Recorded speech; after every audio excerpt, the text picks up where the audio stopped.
Hello，大家好，又到咗我哋夢想層層疊之人生續集嘅直播時間啦。咁今日係由我 Becky 嚟自悉尼嘅嚟同大家做主持。咁今日咧，我哋係會同大家分享一個話題，就係話傾下我哋自己嘅夢想。咁大家會發現咧，今日咧得我哋3個人嘅啫嚇 ，Holly 同埋 Elsa 我。咁咧Cicely 因為佢就有啲事，咁我哋陣間嘅分享咧就會播個錄影出嚟嘅。咁或者先從我嚟同大家去分享一下呢個夢想先啦，好冇？因為夢想嘅話咧，其實好多人點講咧？我開始嘅時候嚇，我係會覺得夢想好似係小朋友講嘅嘢咁咯。即係好似係講緊係自己童年嘅憧憬啊，或者係即係小朋友話，即係你知啦，喺從幼稚園開始讀書咁樣，跟住通常啲人都會好似好天馬行空咁講話，我以後要做一個 astronaut 即係咩啊？宇航員係嘛？太空人係咯，太空人係咯，冇錯。或者我要做咩醫生？要做咩？即係反正就會覺得好似其實都唔知得唔得嘅。總之就係因為自己細個有咁嘅夢想，咁就講出嚟，但係未必就真係實行得到嘅。咁但係喺從事呢個網絡事業之前咧，講真，我自己係已經係即係將呢啲夢想咧，好似已經擺咗喺後邊，我都冇再去諗佢。甚至乎我係覺得，即係夢想就夢想，好似都係一個 keep 住喺個腦袋裏邊，可能未必會實現得到嘅嘢嚟咁樣。咁但係當我接觸咗呢個事業之後，大家都喺度講緊話夢想。其實夢想咧，你有夢想嘅話，你先至會有個動力去向前去行。咁我先至會再 pick up 翻我自己嘅夢想。我喺度諗，咦，其實唔係喎。我雖然已經40幾歲啦，就快50啦嚇我。咁但係我都可以，其實係都可以我個夢想係一樣係會有實現得到嘅可能嘅咁樣。咁或者就講下我自己嘅夢想啦。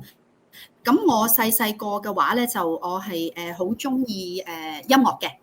咁嗰陣時咧，張國榮係我嘅偶像嚟噶啦。咁咧，哇！我係中意到不得了嘅嗰陣時。咁就好中意唱歌啦。咁跟住到讀書啊，到中學啊咁樣，咁就成日都唱卡拉 OK 啊。咁喺學校咧，亦都會參加好多嘅啲比賽啊，歌唱嘅比賽咁樣，咁都好幸運，咁都即係贏過好多獎項。咁嗰陣時咧，係真係好想哇！我可以做，即係不如可以做歌星啊咁樣。你知啦，嗰陣時真係好多人發呢啲夢噶嘛。咁呢啲真係發夢嘅啫。即係我自己都啲家，我自己都覺得係冇可能可以實現得到嘅。咁但係咧。我都會，雖然我知道冇可能實現到，但係咧，我以前咧會同埋啲朋友仔啊咁一齊咧，係去錄啲 cassette 啊，即係話咧用啲卡拉 OK 跟住我哋自己唱，咁跟住錄啲 cassette 帶，咁就有陣時會攞住自己嘅 cassette 去 share 俾啲其他啲同學仔，咁就即係好似好威咁啦，嗬，咁所以咧，同埋我亦都唔。即係會好廣泛咯。我音樂嘅話，除咗中意唱歌之外咧，即係好多 instrument 咧。雖然我冇玩嘅，但係我比如話你講咩鋼琴啊，講咩orchestra 嗰啲，我都可以 enjoy 得到嘅。咁所以咧就即係我最近嘅話咧，亦都識到一啲 musician，咁就即係可以有機會帶到我入翻嚟呢個音樂嘅世界。咁我覺得真係好開心咯，因為呢啲咧係真正可以將你以前細個嘅一啲夢想咧，好似覺得慢慢將佢扯翻過嚟咧，令到你好開心啊！咁我覺得人無非就係要開心，你中意嘅嘢咧，自不然就會即係喺你嘅身體裏邊咧，就 create 好多啲 happy hormones。我成日都講 happy hormones。我喺我自己嘅vision board 嗰度咧，我中間係寫住我就係要 happy hormones 嘅。咁呢個音樂嘅呢一個夢咧，其實就係會幫我即係 create 到呢啲 hormones 咯。咁我希望係啦，講翻我自己嘅，我希望咧如果我而家做緊呢個事業咧，其實慢慢將我 bring 去一個理想嘅生活狀態，就係話咧，我希望我唔需要再去太過擔憂我喺 finance 方面嘅一個壓力，咁可以俾我有更加多嘅時間咧，可以從事得到我自己呢啲喜歡嘅興趣咯。咁我唔係話要咩成名啊或者乜嘢，即係只不過就係話，哇！我可能我可以成日都可以 hang out with 啲 musician 嘅，我成日都可以去參加呢啲咁嘅音樂嘅 concert 啊，呢啲咁我就已經係好滿足㗎啦。呢個就係我嘅夢想，我唔需要即係 dream 到好 big 呢樣嘢，只要可以俾我有感覺開心嘅話，就已經係好係咯。呢個係我嘅簡單嘅分享。咁或者我哋睇下 Holly 又有啲咩夢想？好啊，我講下我夢想啦。其實咧，我好細個嘅時候咧，我都唔係好知我夢想係點嘅，係啦，咁係比較清晰啲啦，就係讀中五啊嗰時咧要考會考，咁考完之後放榜，你知道嗰時就要揀咩科目啦。咁我好記得咧，唔係啊，中七啊，我嗰時係中七，咁跟住放榜咧嗰時就好清楚，我係想做社工嘅。係真係當下咧，係排，因為要選科目噶嘛，選唔同嘅學校嘅時候咧，我明知我啲成績都未必好達到嘅，但係我都照排啊！我投過我唔知10個排嗰時咧，我都係擺喺社工嘅，係啦。咁然之後當然即係最後係啊，真係唔知點解好嗰下係好堅定喎。亦都唔覺得係要其他嘢咯，跟住就但係當然嗰時咧個成績唔係咁好，其實冇辦法好順利即刻讀到社工，咁於是咧就行咗啲彎路啦，咁啊即係讀翻個副學士，再咁樣銜接翻上去，跟住最後就讀到社工，然之後做到社工嘅。咁我覺得呢一個都係我人生裏面俾我睇到，原來我係可以好清晰一樣嘢，我非要嗰樣嘢不可，然後咧。就算我嗰下未必即刻攞到，原來我都可以行翻過去嘅喎，係啊，都係幾係咯。而家係諗翻係都幾奇妙嘅一件事啦。咁直到而家啦，因為嚟咗澳洲，其實我嘅內心咧都渴望緊另一個可能性嘅。咁所以我會都好想發掘，其實我除咗做社工呢一樣嘢之外，我仲可以有啲咩嘅可能咧？其實呢個就係我而家嘅夢想啦。咁然後咧。我嘅夢想我就覺得我都仍然喺度去諗緊同埋創造緊嘅，但係比較清楚啲咧，就係我希望有一個可以輕鬆地過生活。然後咧就唔需要，就好似 Becky 咁，我哋唔使擔心一個錢資源夠唔夠，只需要好真正咁去，因為我係好中意去探索自己，我係好想去體驗下呢個世界唔同嘅事物嘅，係啦。咁我點樣可以去即係體驗到唔同嘅嘢，然之後豐富我自己嘅生命咧？然後我又可以將我見到嘅嘢分享俾我身邊嘅人，係啦。咁我覺得係可以透過我自己自身嘅喜悅散發出去，呢個就係我嘅夢想啦。即係究竟點樣做咧嚇？咁我而家就做緊啦咁。咁但係我覺得另一樣就係我開始咧，就因為係會話俾你聽，我係會相信我可以做到咯。係啊，其實凡事一步就係我要點樣相信到咯。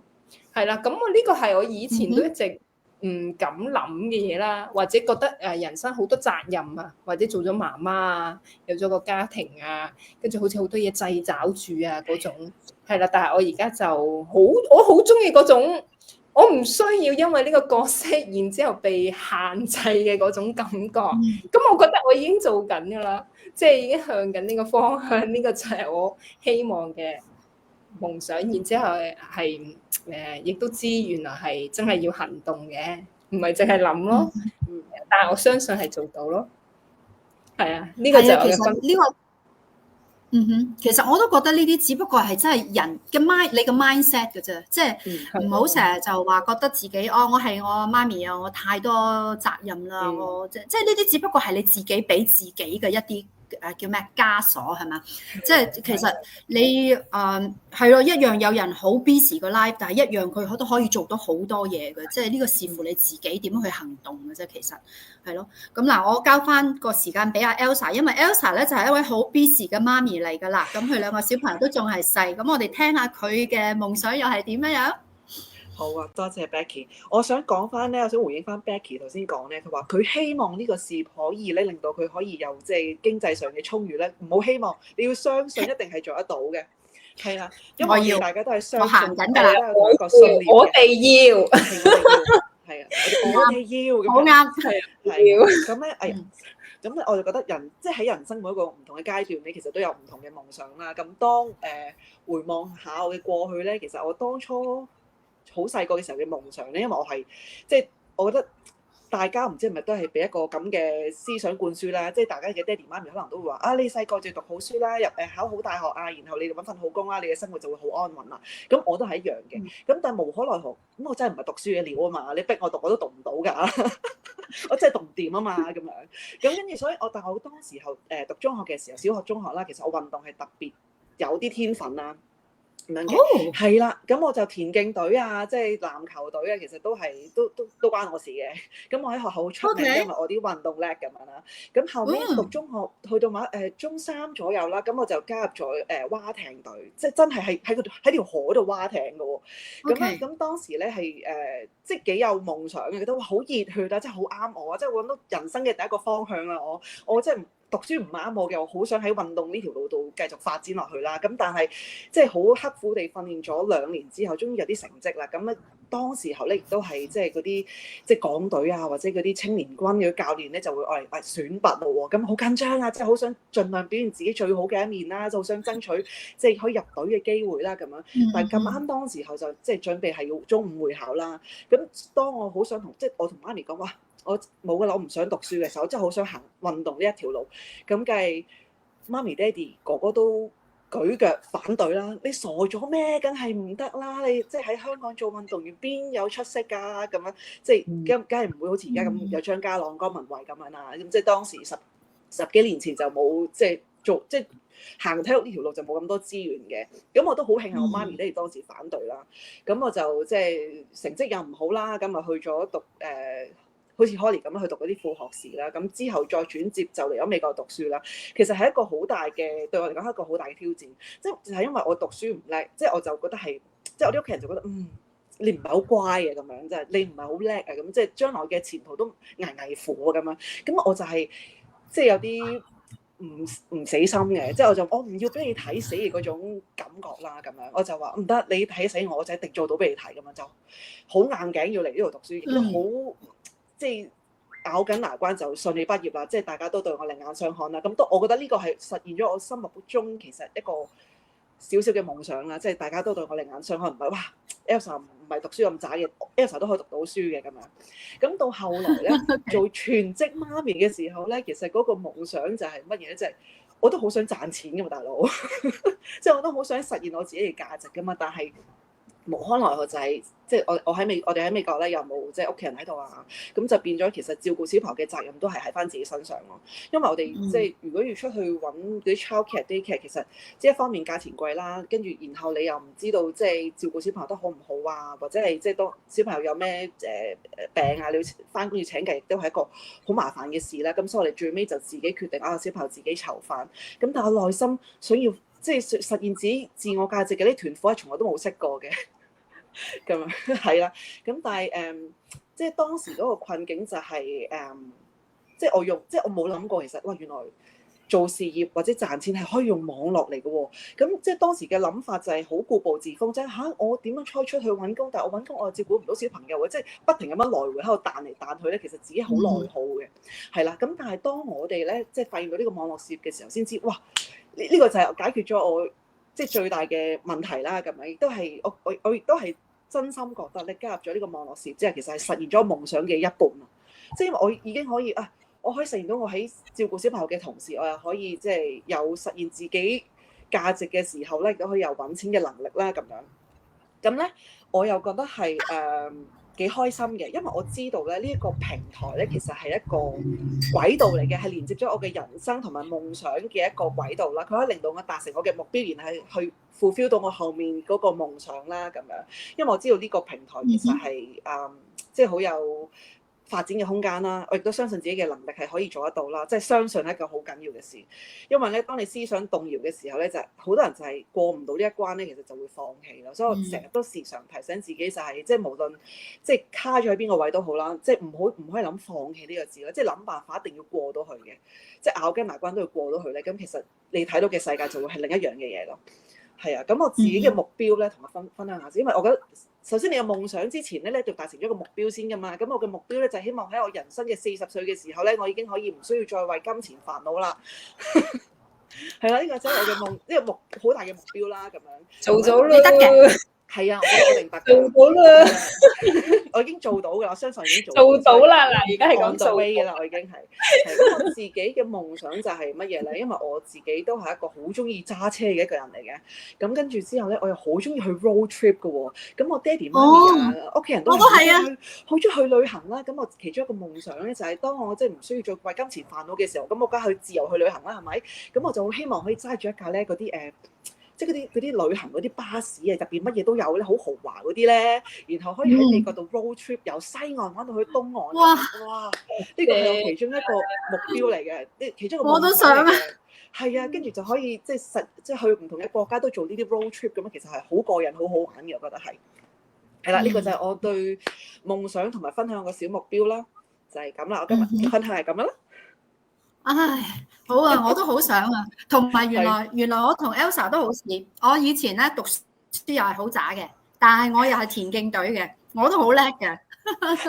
不過我就冇諗過要行田徑，冇行過即係冇諗過要行運動嗰一 part 咯，係咯。咁OK 嗱，咁我哋3個分享完咧，咁或者我哋有最尾呢個時間咧，我哋睇下阿 Cicely 咧，其實又係點樣係咯，同大家分享佢嘅夢想啊。Hello， 大家好，咁我係 Cicely， 咁今個星期咧就因為有啲事啦，唔可以參加呢個直播，咁但係咧我都有錄咗少少嘅分享啦，去同大家講下夢想呢一樣嘢。咁其實咧我好細個嘅時候咧，其實係冇任何嘅夢想，因為其實由細到大都冇人同我講過話有呢一樣嘢啦。細個嘅時候咧，老師啊、屋企人啊都係會話你俾心機讀書啦，然之後揾份好嘅工啦，跟住入大學啦，跟住咧就揾份好嘅工咁啊。咁呢個咧好似係一條人生必經嘅軌跡啊，喺我長大嘅旅程入邊，即係好似從來都冇質疑過，除咗咁樣之外，我仲可以做啲咩？咁所以就冇乜。真係冇乜點樣話我大個想做啲乜啊？淨係諗住我要點樣入大學，跟住咧之後要點樣揾工咁樣。咁讀書咧科系咧，亦其實亦都係冇乜諗法嘅，都係根據屋企係做生意嘅，咁就讀商科啦。都係好理所當然嘅一件事咁樣。咁其實從來都冇諗過究竟自己中意啲乜。咁我第一次接觸到夢想呢一個話題咧，其實係講翻咁多年前。當時我係去日本讀書啦。咁其實點解會去日本讀書咧？就係因為咧我大學畢業之後，我就揾咗第一份工。咁跟住咧做咗10個月之後咧，我就開始做到會有少少懷疑人生，即係覺得點解我日日淨係坐喺個 office 嗰度去幫人哋做文件，跟住我唔知道究竟嗰個意義喺邊度。咁於是咧就喺好疲倦嘅狀態之下咧，就同屋企人講我想再出去見下呢個，即係睇下呢個世界。咁我哋最後就去咗日本讀書。